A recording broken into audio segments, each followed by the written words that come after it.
आज आम आदमी पार्टी महिला मोर्चार राज्य सम्मेलन होची सारा राज्य आम नेत्री माने समस्ते आसी कार्यकर्ता माने आसी पार्टी रे महिला मोर्चार जो भागीदारी ताको सक्रिय करवा एवं राज्य रे महिला संगठन को मजबूत करने ये आज रणनीति प्रस्तुत हम कारण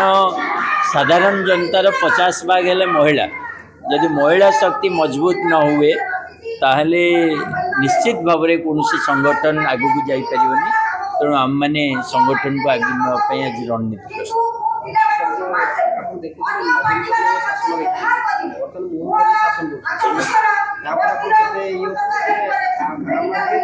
आमे मोहन माझी शासन में देखिले महिला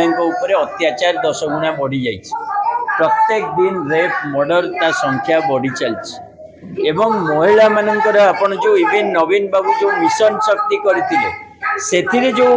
माने नियुक्ति पाई आज दरमा पाऊना सुभद्रा योजना बोली ना चेंज करदे किंतु कौन प्रकार सर्विस कंडीशन को से माने आगो को बढ़ाऊना तेणु यह निश्चित भाव में मोहन सरकार महिला विरोधी सरकार से क्षेत्र में महिला मान संगठित करने अधिकार लड़ाई करवा ओडिशा रे महिला मातृशक्ति को मजबूत करवा मु भावुँ आम आदमी पार्टी दायित्व कर्तव्य और यही पार्टी भविष्य स्थिर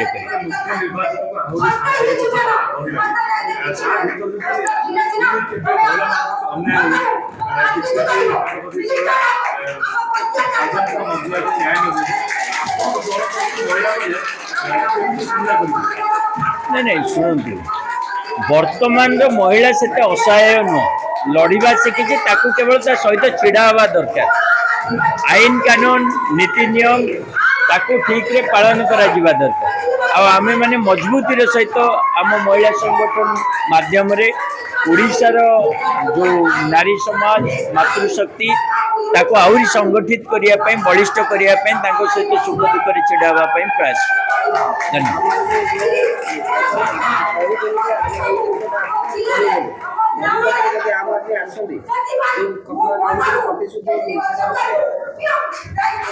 नहीं निश्चित भाव में आमे दिल्ली शासन करी पंजाब रे शासन करी देखु जे आम आदमी पार्टी समय माँ मानक कौन कौन स्टेप नहीं पारे फ्री बिजुली ठू आरंभ करी माने मुक्त परिवहन व्यवस्था माँ मानक बस मार्शल नियुक्ति व्यवस्था सबु प्रकार आम करी तेणु ओडिशा रे माँ मानकर उन्नति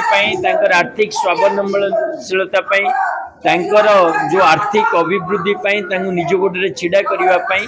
आम आदमी पार्टी संकल्पबद्ध आम समर्पित भाव में काम कर।